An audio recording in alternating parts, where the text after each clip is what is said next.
Hello, everyone, and welcome back to the Father-Son Packers podcast, your source for Packers news, notes, and analysis.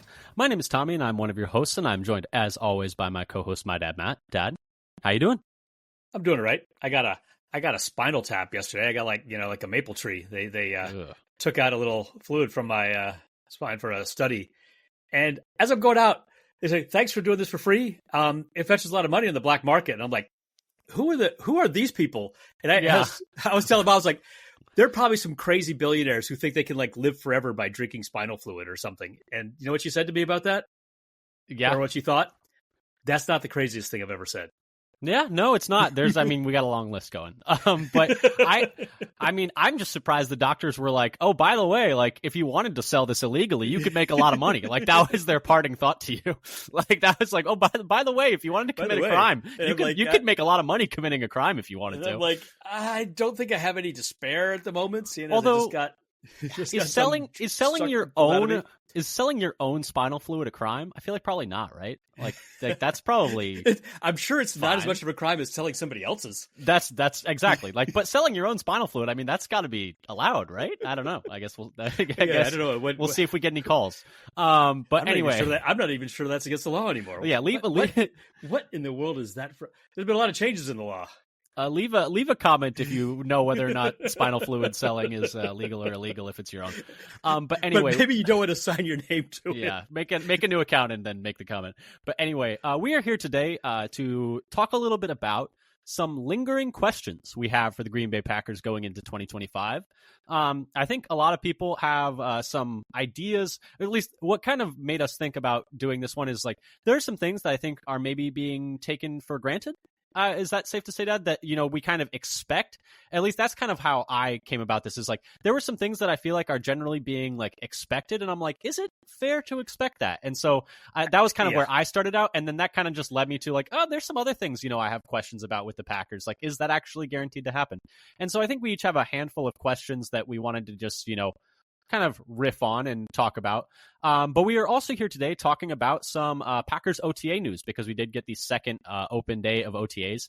Before we get into any of that, though, and talking about, news around the Packers, talking about our lingering questions around the Packers, did want to pitch a couple of things. If you like what you hear, subscribe, leave a comment, tell a friend, whether that's YouTube, Spotify, Apple. Let us know what you think. Follow us on Blue Sky at Father-Son Packer. We skeet out whenever we have new episodes, content from the Packers content creators, roster moves, updates on Packers related news, et cetera, et cetera. So that's pretty much, that's the spiel right there. Let's just get into the news though. One roster move to talk about, and that is the Packers waived wide receiver Jayden injured. Unfortunately, and his spot has not been taken yet, right? Not been filled yet, I don't believe. No? Okay. That's what I hasn't heard anything either. Yeah, I don't believe that's been filled yet, so we'll keep an eye on that one. But that's pretty much it for roster moves, unless we want to talk a little bit briefly about Aaron Rodgers officially signing with the Steelers. After, you know how much this surprises me? Precisely zero. I mean, I've been expecting this for months. And that's why the Steelers did absolutely nothing at quarterback. Maybe the most surprising thing about this is not that he is signed after OTAs, but that he is signed before minicamp. I was expecting a longer wait, honestly. I was expecting and did he have a contract to sign a contract? That's why they did nothing. And the other thing that I thought was kind of funny was like they just the report was just that they've agreed to terms, which like he hasn't signed it yet. Like it's not like he's actually gone to the building and signed the contract yet. What I saw was that it was going to happen on Friday, but I haven't actually seen. I'll believe it when I see the video of him signing it. But yeah, like you said, I was actually expecting him to wait past minicamp as well. But I guess it sounds like it seems like to me he just wanted to be there for all the mandatory stuff and not get yelled at for not being there for the optional stuff is kind of what it seemed like to me. Can't handle the public shaming. Criticism. Yeah, exactly. Which happened, I guess, I guess he didn't like how the Jets Egypt thing went last year. But anyway, so the Packers will be playing the Steelers this year in Pittsburgh. I forget which week it was, but it doesn't really matter for the context of this. Sunday Night Football. So the league knew. The league already knew. The league knew. The league had an inkling. So that'll be something interesting to watch for midseason. That should be a fun one. Moving on to Packers OTA news, though, just briefly touching on that. We had the second open OTAs to the media, and so a couple of pieces of news out of there. The first is that we had, I think it was like the day of injury reveals, and these are all like injuries that were like previously considered. The locker room interviews or whatever, wherever these happened. Yeah, so we got 3 of these. Kenny Clark, in brief locker room availability, they were just doing a standard, presser with him, and he revealed that he had to get surgery for his toe in the offseason, that he apparently injured in week 1 against the Eagles. And that ridiculous turf they were playing on where everybody was slipping and falling down. That was a mess. Yeah, that was a mess, and hopefully it'll be less of a mess this year. But yeah, so that was a fateful day for the Packers, with both Kenny Clark getting injured and having a super down year, and Jordan Love getting injured, obviously, and then being injured throughout the course of the year.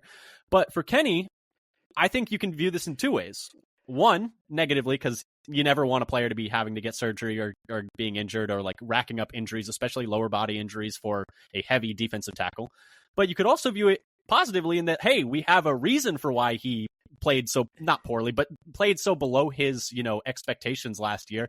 And maybe if he's healthier this year, it was less of a sign of decline last year and more of a sign of, hey, he was playing a little bit dinged up. And if he's able to be healthy this year, he's going to be able to play back at that level that we were expecting of him when, the Packers last year gave him a contract extension, a 3rd contract. So, I think you could look at it both ways. What are your thoughts on that one, Dad? Was it initially, oh, that's not great that, big 300-pounder having some foot injuries? Or was it, hey, maybe he's not starting to decline yet. Maybe it's just like he's able to have a bounce back year, more likely to have a bounce back year this year. Oh, I definitely took it as, oh, it's a good thing going forward. And, if it had been the beginning of the year last year, he's like, oh, this is terrible news. Now I'm like, oh, this actually is better looking forward to 2025. Yeah. Because I think it's a good explanation for why he had a down year. And, he's looking forward to more things, and maybe it explains a little bit why he might have been doing a little better by the end of the year. But anyway, I think we can look forward to maybe not a general decline, but an injury related reason for his down year. Yeah, I mean, I think it's fair to say he's even more important to the 2025 Packers than he was to the 2024 Packers.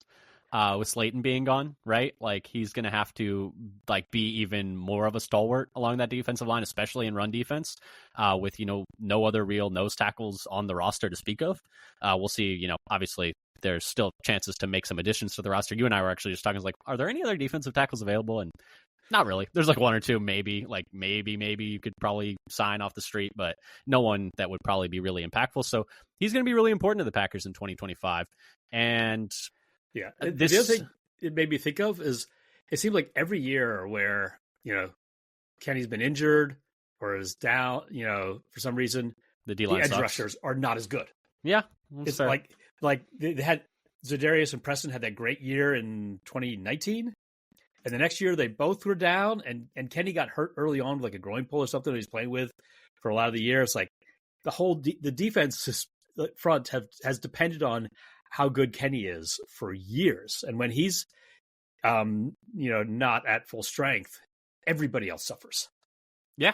Yeah. And that's, it's fair to say. And I mean, so the entire pass rush is fixed. Oh, clearly. Yes. The D-line standout. Yes. 100%.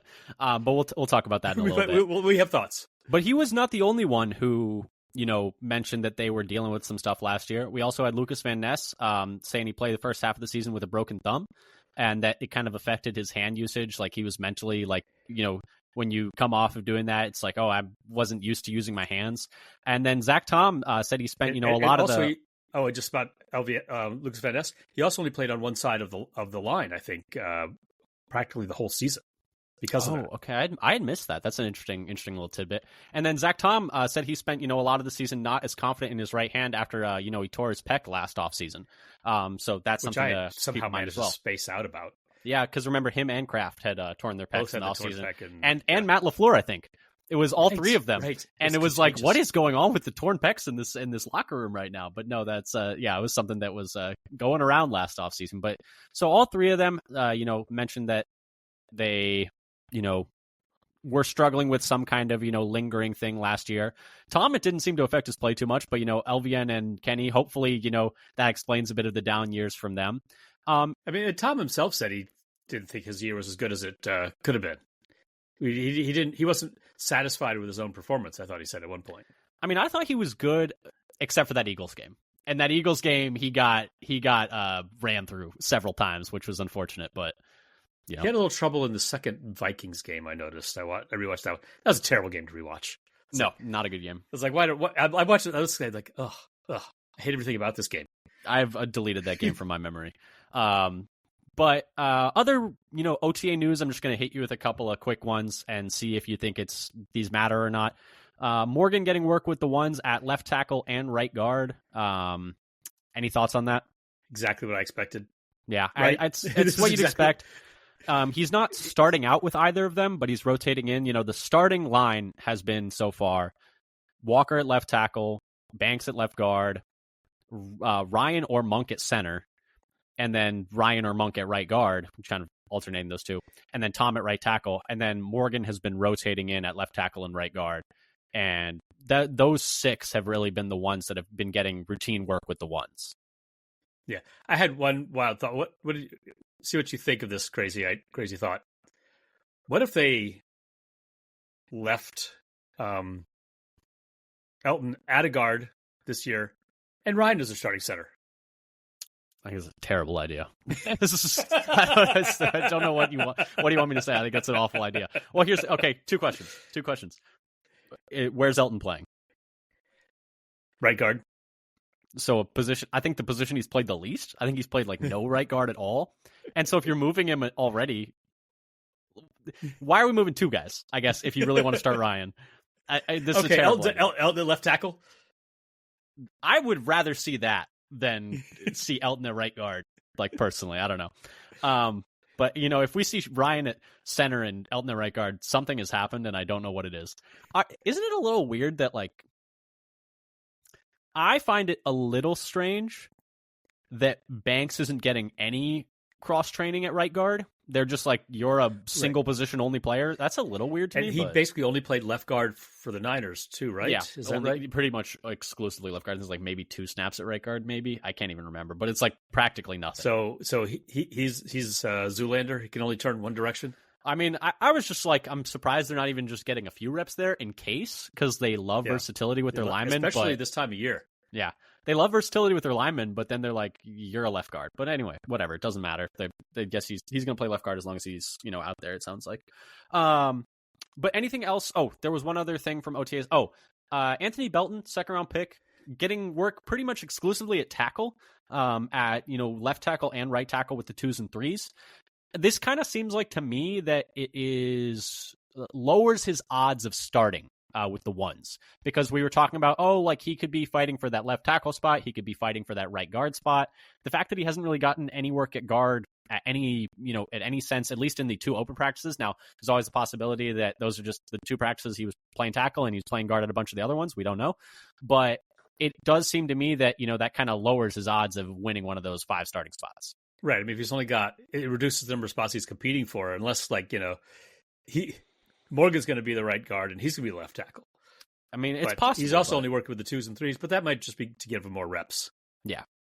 And that's kind of what I'm thinking. But it is interesting that, they talked about his versatility and they've only been playing him, at tackle so far. Yeah. Just something to keep an eye on. Yeah. And plus, it seemed like everybody in the draft community was expecting him to be a guard instead of a tackle at the pro level.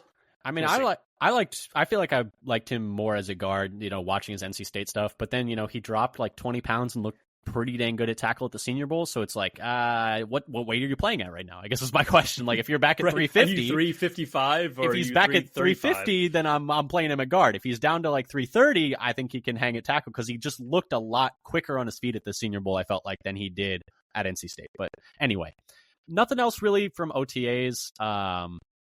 Nothing that really stood out to me. Savion Williams still in a red non-contact jersey. Quay Walker wasn't there. I heard somebody say, is that because he's playing some quarterback? They said he had the best arm at TCU.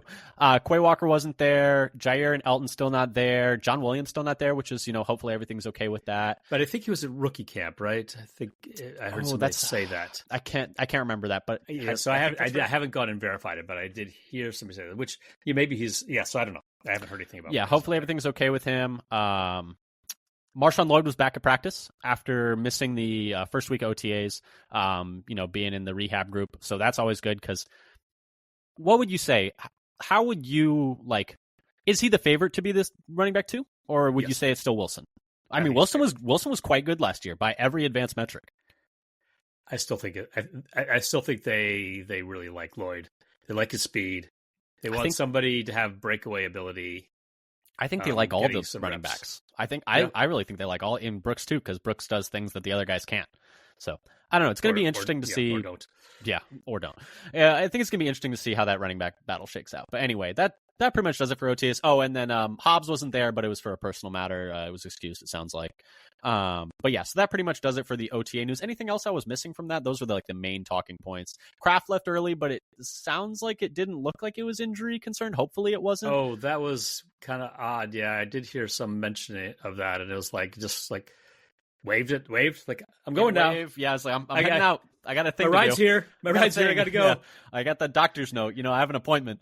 But yeah, so hopefully that's all it was. It wasn't anything major. Warren Brinson still not practicing. Colin Oliver was still not practicing, but did do some of the walkthrough stuff, and he was at DN, not at linebacker. That pretty much does it for the rookies.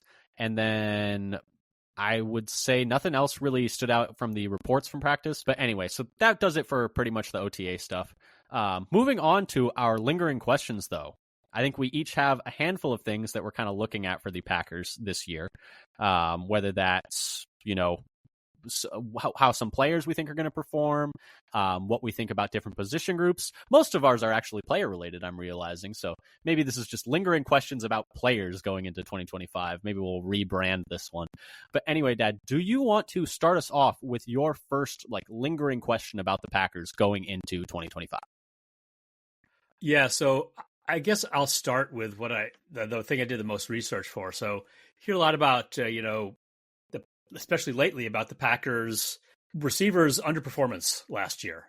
Like the drops they had, and they led the league in, was it yards drop lost rate? to I think Warren Sharp mistakes. That was Warren the Sharp had something study. that was I think it might have been EPA lost to receiver maybe it was mistakes EPA or loss. I something. forget like what that. the loss was, but it was the most in the league and the most since 5 years, and it includes drops, slips, fumbles. Because I was going stopping back running and, your route. I don't think they could. I was wondering when I first heard that. Are you parsing out whether they ran the wrong route or not? That's probably too hard. It didn't seem like that was included. I was going back and looking at the Lions game, and oh man, Watson having that big 40-yard play and then jumping and fumbling. Do you remember that one? Oh, in the second Lions game. Oh, that hurt. That hurt bad. He's running down the right sideline. He tries to jump over the tackler, and then the guy just punches it out. And I'm like, oh, just if he had just gone out of bounds, it would have been all right. But anyway, so Packers receivers. So I looked a little bit at Reed and Wicks. So what is the sophomore slump? Is that a real thing?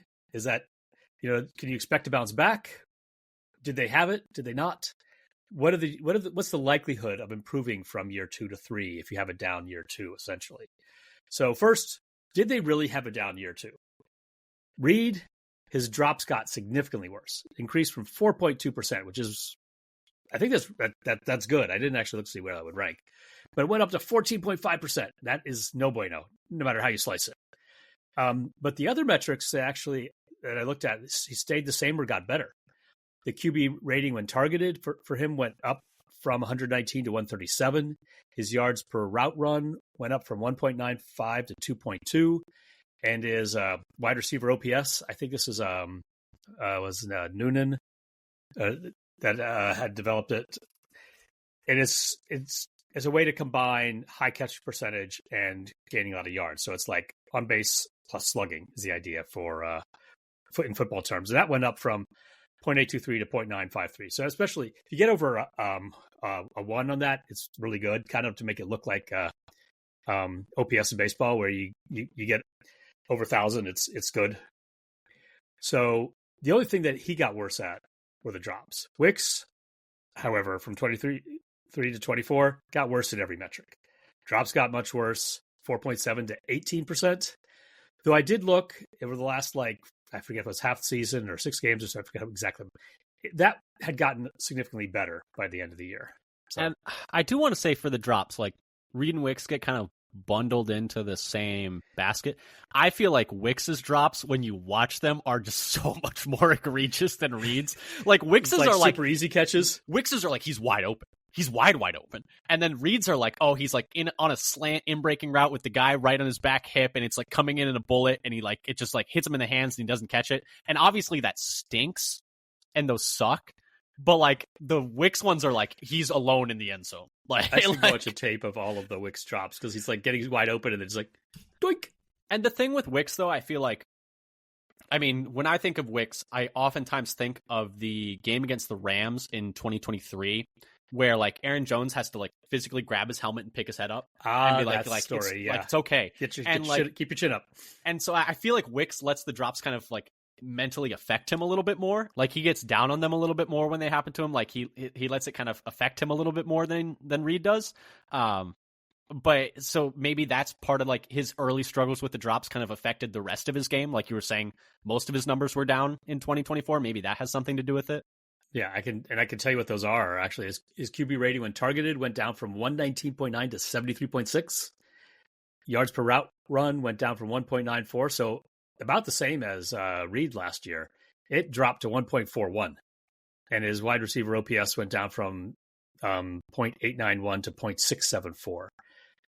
So here's another theory that I've just thought of and is like not actually in any notes and has no real support.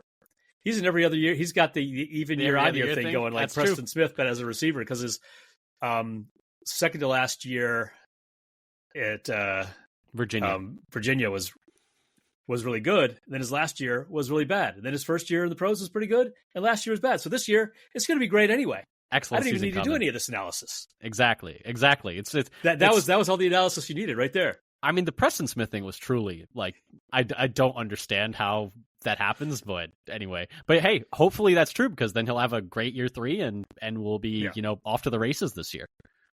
But that bit of scintillating analysis aside, I did look at what the likelihood is for improvement. So looking at the drop percentage first, because that was affecting both Reed and Wicks, I looked at all drafted wide receivers from 2013 to 2022 to get 10 years of data where we had the first 3 years of performance for the wide receivers. That included 315 drafted wide receivers, but not all actually got snaps in all 3 years. So that gets it down to like 150 or so who played all 3 years, maybe a little bit more perhaps. 57 players had at least a 10% drop rate in year 2. So this isn't necessarily whether they got worse or not in drop rate, and then played in year 3. The average drop rate for those players in year 2, so that's just not all players, but just the players who had a bad drop rate, 15.8%. But in year 3, it improved to 9.1%. And for players whose drop rate at least doubled in year 2 compared to year 1, the average drop rate also got like twice as good, almost 15.3% to 8.1% on average. So I think, we might be expecting an improvement of, those drop rates to be cut in half if they follow the average trends over the last 10 years. Yeah, that's good. That's good. Not, not as good as Reed's first year, for example, but still a big improvement over last year. Yeah, hopefully some regression to the mean there, some little bounce back there, because I think if we can get contributions from both of them, then suddenly the like Dobbs's concussions become like you're less leverage to those. You're less leverage to like Golden and Savion Williams being able to contribute immediately as rookies. You're less leverage to Musgrave like having a breakout year 3 and staying healthy. Like you have more avenues to success on offense. Yeah, and so then I looked at all the rest of the numbers so we get a bigger picture for everything that Wicks got worse in year 2. So for all players whose wide receiver OPS got like 10% worse in year 2 compared to year 1, that was 31 players. It rose on average by like 4% from year 2 to 3. So better, but not as good as year 1. So all these, and this is kind of the trend we're seeing for like all these traits. For all players whose QB rating when targeted dropped by 10% or more on average, it also went back up, but not quite to where it got to before. So it was like year 2, the QB rating when targeted on average was like 70, and year 1 it was more like 100, and then in year 3 it got up to 88. on average. So improved, but not quite as good as year one. And the same for yards per route run. It went down from year one to year two for these worst players who had like a 10% drop or more. The average went from 1.73 yards per route run to 1.05, and then went up again to a little bit to 1.2. So everything got a little better, but not as good as their rookie years for that bucket of players who had a down year two. So sometimes the sophomore slump, it only partially goes away. Yeah, and I think, there's obviously some confounding factors. Like, as the player's career goes on, they get more volume, they get more attention, they're leaned on more in offenses as well. Like, they're not often as used as much as auxiliary pieces like they maybe were used in their first year. Defenses have more tape on them. They're scheming for them more. Like, there's a lot of different reasons that are outside of just the they are slumping, or they're Well, the question is whether it's a slump or we're finding out who they are as the rest of the league finds out who they are. But it sounds like for the most part, they bounce back at least somewhat. So that's at least promising, for the Packers. Hopefully we don't lead the league in drops again next year or in drop rate. I think it's a pretty safe bet that there will be improvement. Will it be as good as it could possibly be, or as their best is still yet to come? That's unclear. But I think it's most likely that their worst is already behind them. Hopefully. The other piece of offense that I want to talk about, so this kind of leads into the next thing that I was going to talk about, is Josh Jacobs, and talking a little bit about him, and maybe talking about what are some realistic expectations for Jacobs in 2025. So I think everyone kind of assumes and then, the passing game will take these steps, and then Josh Jacobs will be the running game. And we made some additions to the offensive line, and, that piece of the offense will just be, continue on from last year and hit the ground running. And I hope so, but we have to remember that Josh Jacobs had a really heavy workload last year. He had 301 carries, and you kind of look over the course of time, and it's like, sometimes these players, when they get these really, heavy usage seasons coming off of those years, they don't always have the best years. And so I went back and looked, what do numbers look like for players coming off of seasons where they had 300 carries or more? And since 2014, so from 2014 to 2023, I didn't look at last year because we don't have what the follow-up year looks like. We'll see this year. Hopefully it's good for Jacobs. But over 2014 to 2023, there have been 14 seasons where a player had at least 300 carries and then played the next year. So Le'Veon Bell also had 300 carries, but then he sat out the next year. So you didn't count his zero. That one. Yeah, that really sank the average. Yeah, but and so did this include McCaffrey's year last year? No, he did not quite hit 300 carries, so he was not in there. Because I was thinking about how little he did last year and how much that might drag down an average, but it actually he didn't qualify for this. So you didn't include total touches, just carries. Just looked at carries, 300 carries. So the players, if you're curious, are DeMarco Murray in 2014, LaShawn McCoy in 2014, Adrian Peterson in 2015, Zeke Elliott in 2016 and 2018, Derrick Henry in 2019, Zeke Elliott again in 2019, Derrick Henry in 2020, Dalvin Cook in 2020, Jonathan Taylor in 2021, Najee Harris in 2021, Derrick Henry in 22, Josh Jacobs in 22, and Nick Chubb in 22. So looking at those players, so this is something to just kind of keep in mind when we're thinking about projecting Josh Jacobs into 2025. Overall, on average, there is a median of 2.5 fewer games played for each of these players. So that kind of keep in mind that, I'm doing median there because there's a couple where they played 2 games the next year, and that would have really skewed the averages, but a median of 2.5 fewer games played for each player. An average of 626 fewer rushing yards from a 300 carry season to the next season. That's huge. Yes. That sounds really big. That sounds like, 30% less on average? Even efficiency-wise, on average, these players averaged 21.4 fewer rushing yards per game and a full half a yard fewer per carry. So that's a lot. And there was not a single player in this sample who had a higher yards per game average in a year following a 300 carry season. There was not one. Not one player had more yards per game the next year. So not ideal.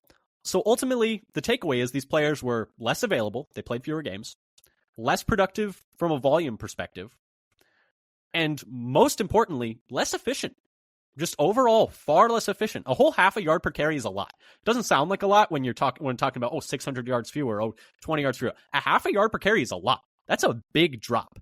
And coming off these heavy workload seasons, it's a little bit scary. And Jacobs specifically, he's already on this list. So let's see how he looked the last time he came off a 300-yard season.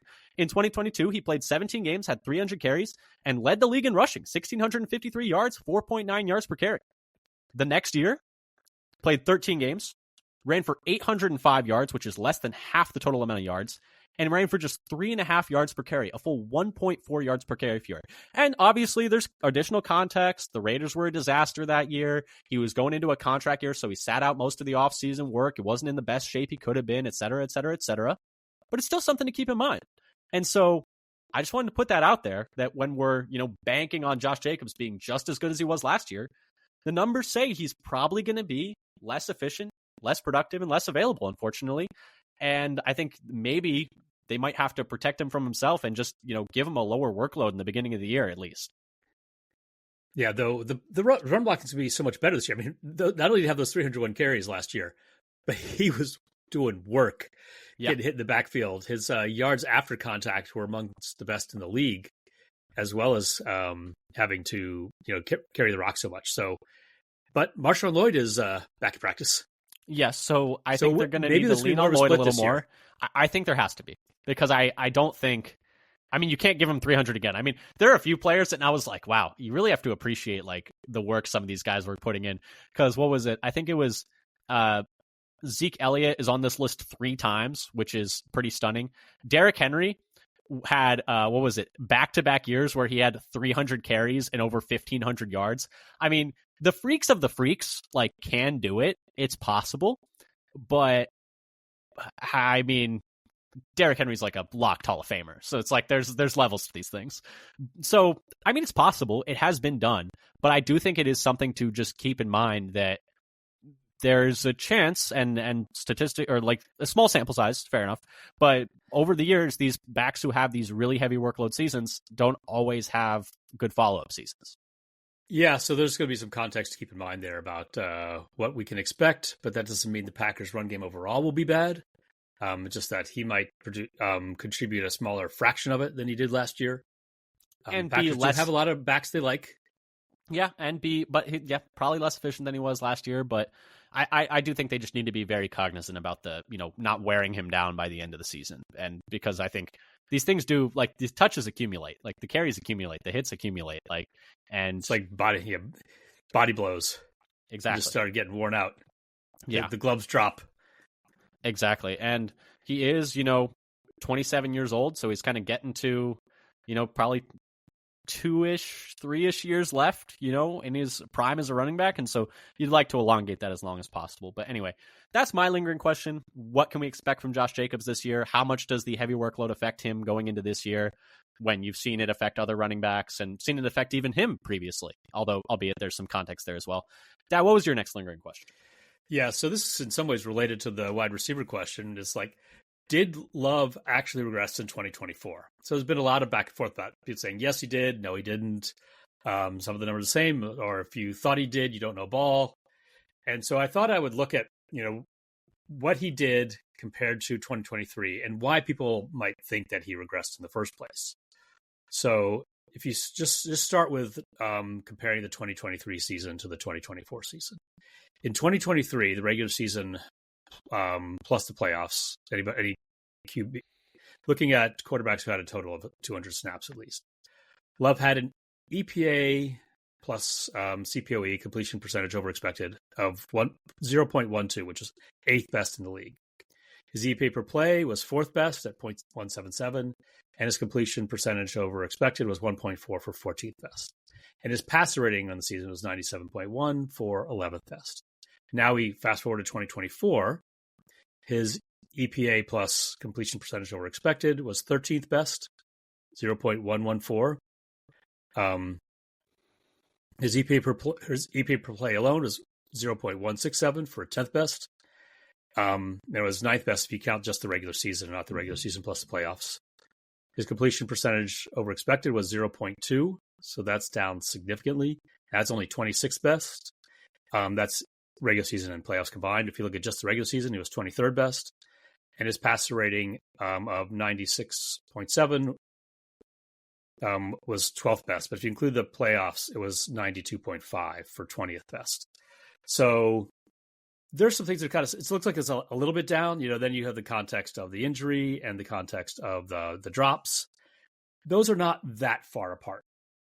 I think what's maybe driving a lot of this is what people were hoping or expecting based on how Love's 2023 ended. So if you compare those kind of, middle, like they're like 10th, 12th-ish best for a lot of metrics, and they're only a few spots apart in 2023 and 2024. But if you look at 2023, the last 8 weeks of the year plus the playoffs, so after the bye, Love had an EPA plus completion percentage over expected of 0.185, best in the league, first. His EPA per play was second best in the league. His completion percentage over expected was tied for best in the league, and his passer rating was best in the league. So when you look at those numbers, how we ended 2023 for a whole half a season in the playoffs, thought, okay, we are on a roll. We're hoping, and even if he regresses, that's a little bit higher than we could expect. Going into 2024, we're thinking, okay, maybe top 5-ish. And so, 2024 was not as good. Was it all the injury? And then you had the drops. I think actually a lot of it was the injury. But whatever the explanation is, I think the numbers do support that he stepped back from what we were hoping to see in 2024. Now, there are reasons for that. But to say that it didn't happen at all, I think isn't entirely accurate. Then, of course, you have the reasons for why it is. But I think that the truth is, based on what we were hoping from the second half of 2023, there was something real there. Now, I think the vast majority of it is playing hurt for basically the whole year. And then the receivers also step back. Yeah, and so a couple of things. It really depends on what stats you look at. So if you go by DVOA, for instance, which is a number that I think both you and I like, takes into account, the teams that they're playing against, the defenses that they're playing against, strength of schedule, et cetera, et cetera. In 2024, over the course of the entire year, Jordan Love ranked 4th in the league. The only quarterbacks who were better than him, Lamar Jackson, Jared Goff, Josh Allen, Jordan Love. The 2 MVP candidates and quarterback of one of the most efficient offenses in the entire league last year. 4th was Jordan Love. And you compare just how those quarterbacks' years were perceived. You look at Lamar Jackson and Josh Allen, everyone's like, oh yeah. A lot of people were like, Lamar had one of the greatest quarterback seasons of all time, and then Josh Allen won MVP because of what he was able to carry in that roster. And then Jared Goff had one of the best, offensive, production seasons. I know Jared Goff is a bit of a complicated subject in terms of people are like, well, how good is he because he left the Rams in such a way where they kind of just got rid of him. And so people are quick to be like, Jared Goff, he's just a system quarterback. But either way, that system cranked out tons of efficiency. And so for him to be 4th behind just those 3 guys, still a pretty good season, right? If we're going by DVOA. And so there are numbers that, say he had a bad year. There are numbers that say he had a good year. And so, it's not even a bad year. I suppose it's 1 or 2 maybe, but, and I remember even in 2023, the one that always kind of lagged behind a lot of the others was the completion percentage over expected. But he really pulled that up at the second half of 2023 compared to the first half. Yeah. And even if you look at, like you mentioned, there are some numbers that are not as good, some numbers that are as good. And then I think if you just watch the games, which is obviously it's such a classic, just watch the games. There were games that he was not as good. And then there were games that I thought he was just super on fire, where I'm just like, okay. And I do feel like, it all, to me, a lot of the time last year, we haven't talked about it as much this offseason, but I do think it's something they need to clean up. Is the quick game was just not working for them last year. The early down passing was just not, it was borderline non-functional. And I thought at times they got a little too run-centric. They didn't let the passing game cook very much. It was pretty much yeah, we're going to run the ball, and then 12 times a game we're going to throw a 40-yard bomb. Or on third downs we're going to throw third and obvious passing downs. But for the most part, I just thought they didn't do enough with the passing game. And they didn't have, the guys to beat man coverage. And, a lot of this might sound like excuse making, and at some level you can argue like, oh, what's a reason and what's an excuse, and I think that's a fair argument. But I think when you keep in mind the injury stuff, the struggles the receivers had, and did he take a step back last year? I think the passing offense as a whole took a step back last year. That's certainly true. Passing offense as a whole was not nearly as good as it was in 2023. I guess the question is, how much do you want to isolate that onto Love, and how much do you want to look at that in the context of the entire situation, I guess is my question. Yeah. I think the big question is whether he had as good a year in 2024 versus 2023. Not whether or not he's a bad, how much worse he got as a quarterback, but whether you could say that the 2 years are different from each other. Well, I guess especially if you say like 2024 was different from the second half of 2023. Well, objectively, most of the stats are not as good. Like, that's 100% true. I guess I'm not talking about counting stats. I'm talking about efficiency stats too. Obviously, this time, and people try to talk a lot about that. Well, he didn't. I could care less about the volume stats. Whatever. Right. Yeah. Exactly. And which I cite. You notice I cited exactly none of those. Yeah, but the question, I guess, is more. To me, it's less of an objective. Were his stats better in 2023 or 2024? They were mostly worse in 2024 outside of like a couple of advanced metrics. Like DVOA, he's better. But like, I just wanted to point out that there are some that said he was better in 2024 than 2023. The question to me is, subjectively, do you think he played better in 2024 or 2023? And I think that 8-week stretch in 2023 is better than any point he played in 2024. But I think the beginning of 2023 was probably worse than any stretch he played in 2024. I agree with that. I think that's fair. I just think the reason why the narrative appeared in the first place is because 2024 wasn't as good as the second half of 2023. That's definitely the reason for the narrative. And that's why I think the narrative exists, that he regressed compared to the second half of 2023. And I think that's fair, because 2023 he was on fire. Yeah, but to me, my question is it that he was not as good compared to the second half of 2023, or was it that the passing offense as a whole was not as good compared to the second half of 2023? And I think that's I think that's just the question that I have. I can't necessarily say either way, but I think some of those stats are colored by the fact that the whole passing offense it was not just him. Obviously there's like definitely mistakes he was making. I think the second pick in the Eagles game in the playoffs was, Matt LaFleur talked about, Malik Heath ran the route at the wrong depth. I still don't think he should have thrown that ball when he saw where Malik Heath was. But anyway, there's the two picks that he was trying to do throwaways on against the Lions and the Rams. Can't do those.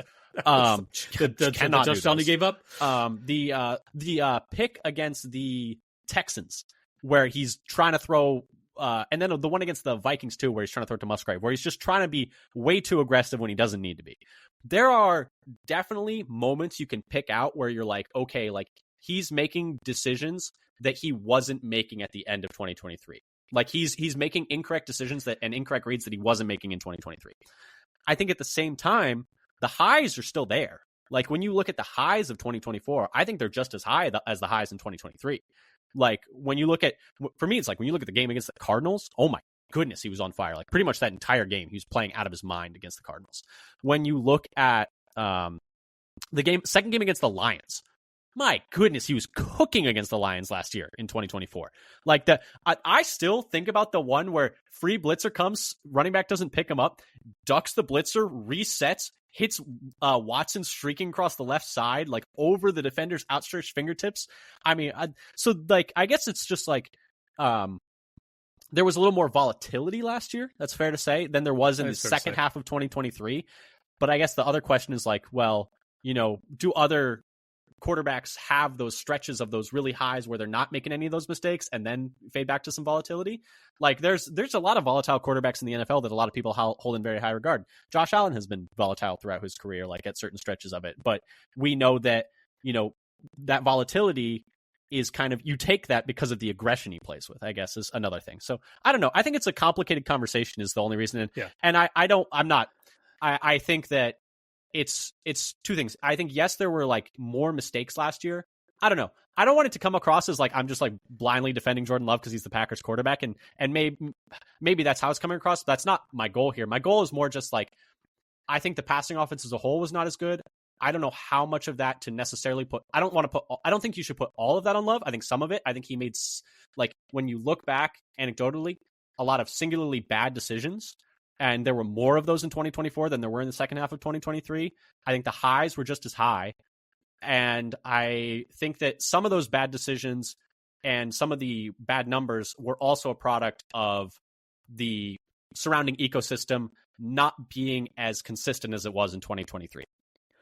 I think that's fair, that the surrounding ecosystem, and part of it also was that some of what he could do in 2023 was essentially not available in 2024 because he was playing with one bum leg for most of the year. So there were some things that he couldn't do that because they had to basically abandon in the playbook in 2024 after the first game. And I mean, they couldn't do that he did in 2023. And so that's part of it, is not just in analyzing those last two seasons, comparing them to each other, but to think, okay, why did something happen compared to the end of 2023? And if it did, then why? And so then how does that inform what we think is going to happen going forward? And so I think, I think actually a lot of the league and community has like bailed on Love too early. I don't think people are bailing on Love. I think the general ranking amongst QBs is lower than I think it should be. I don't know. I watched Mina Kimes' show recently. They had him as quarterback 9, which I think is a totally reasonable ranking. I think if you wanted to rank him anywhere from like 9 to 13 right now off of that season, I mean, I would have him higher personally, but I could see the argument made for like that ranking to be there. Like if you want to make that argument, like, right. I disagree, but I would understand the points that you're making. I wouldn't necessarily agree with them, but I would understand the points that you're making. I would have him higher, but like there's a lot of good quarterbacks in the league right now, so it's like it's interesting. And it's like, CJ Stroud's not coming off of the best season. I still think he's good, like that's like another one of those. Right. Did his situation get any better this coming year? They did not invest in that line, really. I mean, they pretty much just, I think the big difference is, I think they think, much like our, like, hey, we like changed the coach, like we're going to fix the D-line. I think that's what they think is going to happen with the changing offensive coordinator. Okay. Well, when you look at the O-line last year for them, and for just this a total tangent, but like, it was not just the individuals, which they changed out all the individuals too. Now they changed them out for guys who have historically also not been very good, but they just couldn't communicate with one another. It looked like every single lineman was totally siloed. They couldn't pick up blitzes. They couldn't set protections. Every twist and stunt was like an automatic pressure. Like it was like any creeper was like automatically a free rusher. It was bizarre that they just could not pick up anything more complicated than a straight 4-on-4 rush. It was like very weird. But so I think they'll be marginally better with the coaching staff change. I don't think it'll be good, but I think it'll go from being like 30th to 32nd to like maybe like 20th to 25th, and like that much of a jump might be okay enough to like help them. I don't know. You know what that last statement of yours does? It segues perfectly into what you're going to talk about next. LVN and the Packers pass rush being fixed by a new coach. So my next lingering question is, what can we expect from Lukas Van Ness in 2025? And so I'm sorry if for any LVN fans out there, but this is not going to be particularly complimentary to him. I went back and I looked at Lukas Van Ness and I looked at his numbers through 2 years in Green Bay. And I was like, what are the odds that he breaks out this year? Like, how confident should we feel? So through 2 years, Lukas Van Ness's career highs in pressure rate and pressures are 11.2% in terms of his pressure rate. His best year was last year. And 27 pressures. That was also his best was last year. And so I went back and I was like, are there any players who are first-round picks at edge who didn't crack an 11.3% pressure rate and 27 pressures, and 28 pressures in the first season in the first 2 years, who eventually became good? And unfortunately, I was only able to look back to 2018 because of the numbers I was able to find. It's not great. So you might think, there's a lot of pass rushers like out there that developed slowly. Like Rashawn Gary. Gary crushes those numbers in his first 2 years. Crushes them. Yeah, I was going to ask, like, what were Gary's numbers for the pressure? I guess I do remember, even though he wasn't getting many sacks, they kept citing his pressure numbers. Yeah, so like you look at other developmental pass rushers and you'll be like, oh, like Rashawn Gary, like he was a developmental guy. Like he didn't do too much his first 2 years in the league. Well, in his first 2 years, he had a 12.3% pressure rate and a 16% pressure rate with 17 pressures and 45. So better pressure rate in both of his years than Lukas Van Ness has had in his best year. And like he had more pressures in one season in his second year than Lukas Van Ness has had total in 2 seasons. So that's not great. And you might think, oh, what about Owe from the Ravens? He was another, developmental guy coming into the league. He was a guy that didn't 13% pressure rate his first year with 52 pressures in his first year. 10.8% pressure rate in his second year with 41 pressures in his second year. So each of those years, more pressures than Lukas Van Ness has had in his career so far. And so you're going down the list. Clelin Ferrell had better years in his first 2 years. Universally considered a bust, Clelin Ferrell. Caleb on Chason, universally considered a bust, had a better first 2 years in the NFL. In fact, the only guys I could find that did not, eclipse an 11.3% pressure rate and 28 pressures in their first 2 years were LJ Collier. Yikes. I think he plays defensive tackle now. I don't think he's even an edge anymore. I guess how many of these guys didn't complete their rookie contract? Peyton Turner, who was with the Saints. You probably have never heard of him. He's on the Cowboys now. It wasn't great. Felix Anudike-Uzomah, who hasn't played a third year yet, but through his first 2 years with the Chiefs has been very nondescript. And Nolan Smith. And Nolan Smith is if he could become Nolan Smith, I'd be ecstatic. They're from the same draft class, actually. And Nolan Smith actually had a really poor rookie or second year last year in the regular season. He only had 16 pressures, but then he had 11 pressures in 4 games in the playoffs. And so it's he turned it on a little bit there in the playoffs. And so I think that's why people are higher on Nolan Smith. I think if they had, somehow missed the playoffs, like the Eagles didn't play in a single playoff game, and, you just looked at his numbers in his first 2 years, you'd be like, wow, that's really disappointing. But then he had such a good playoffs. And, I think we all remember him just bruising and battering Zach Tom several times in that game that people have, a better, feel for him, or a better feeling about him rather. But it's not great when you look at the potential player comps for guys who have been as productive as Lukas Van Ness through 2 years. It's not good. It's not good at all. It's really bad actually. So you want a little bit of hopium? What's the hope? Because the hopium is the second half of last year. So this is something I did earlier this offseason, looking at... And it's true. He was playing with a bad thumb, so maybe, you look at the second half of last year. So weeks 1 through 10, his QB pressure rate, I think this is from NFL Pro, 7.2%. Weeks 1 through 10. Weeks 11 through 18, that goes up to 16.7%. That's no longer sounding terrible. Is very respectable. Very respectable. Yeah. His quick pressure rate, so I actually calculated this from all the raw numbers. Weeks 1 through 10. You know what his QB quick pressure rate is? Full Blutarski, 0.0%. And so his quick pressure rate goes up an infinite fold to 3.92% from 0.0. I mean, it's certainly better. And you look at his game logs. And his pass rush win rate. On those numbers are from PFF. 1 through 10, 6.7%. I think that's the number I had. And then goes up to 14% in weeks 11 through 18. So his second half of the year, if that's what he is, by the end of his, that's no longer terrible. That's respectable. So which weeks are you looking at again? Week 11 onwards? Yeah, of the regular season. I don't think I included the playoffs. I will say, so he had 17 pressures from week 11 to week 18. 9 of those came against the Dolphins and the Saints.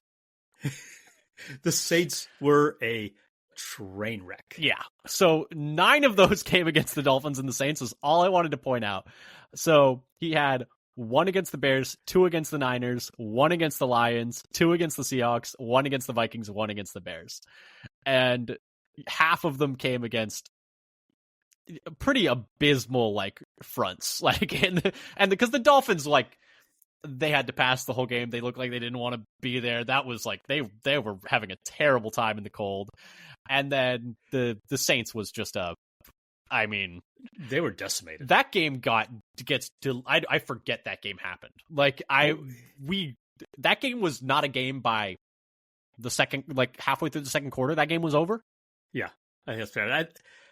Going into that game, I think most people expected that game to be over before it even started because they were decimated. Spencer Rattler, Kamara wasn't even playing. Like it was Olave was already out. Carr was out. Rashid Shaheed was out. Like there was no one. There was no one playing. I don't think Marquez Valdes-Scantling was playing. Like I don't think anyone on the roster was like they didn't have any wide receivers active that I had heard of. Like I don't think. I mean, Taysom Hill wasn't playing. I don't believe they couldn't even do. They couldn't even do that. Injury too. Yeah, it was. And oh man, it was just it was a mess for them last year when that game. But my counterpoint to your optimism is that a lot of those pressures did come. And hey, I mean, your counterpoint to my counterpoint is like, hey, they played some pretty awful teams in the beginning of the year too, and he only had 2 pressures against the Titans. Right. Titans, like he only had 2 pressures against the Texans. A team that got 8 sacks against, and he had only 2 pressures in that game. He had 2 pressures against the Titans. He had 2 pressures against the Texans. He had 0 pressures against the Jaguars. Like that's not exactly a stalwart offensive line. And so it's like, hey, like at least he was beating up on the bad off. Like the counter to my counter is like, well, 5 pressures is a great day. What more do you want against a bad offensive line? Like that's what you're supposed to do against a bad offensive line. And more than he was doing in the first half of the year. Yeah. So like there is some hope. I'm just saying like the overall season numbers through 2 years don't bet the house on it. Not kind to him. And I think it's a little scary that they need him to be good. And the other, piece of optimism is in OTA so far, he's been the starter opposite Rashawn Gary.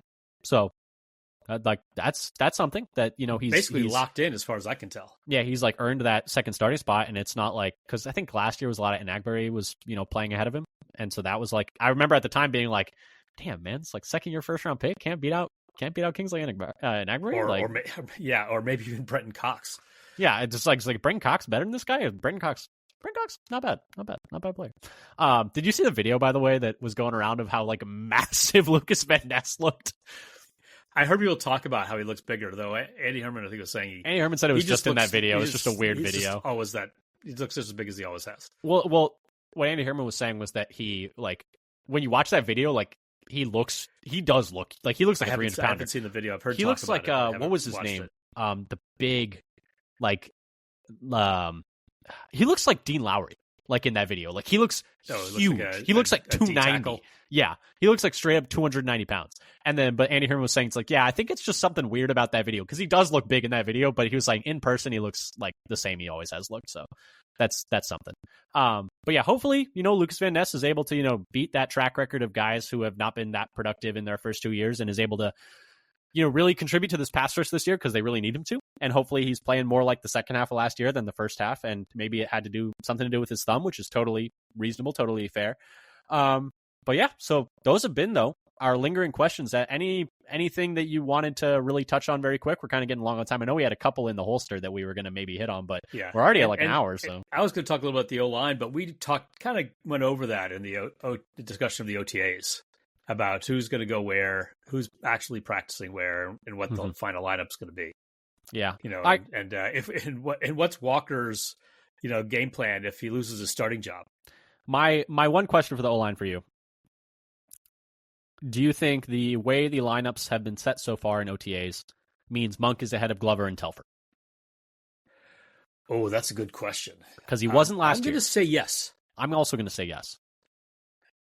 So even though he didn't get much run last year and, he seemed to be behind him last year, I think he's ahead of him.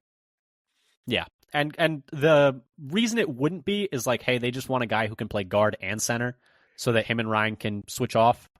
And Telford and Glover are like guard tackles only. They're not centers at all. Yeah. But so that may also be another reason to think he's ahead of them.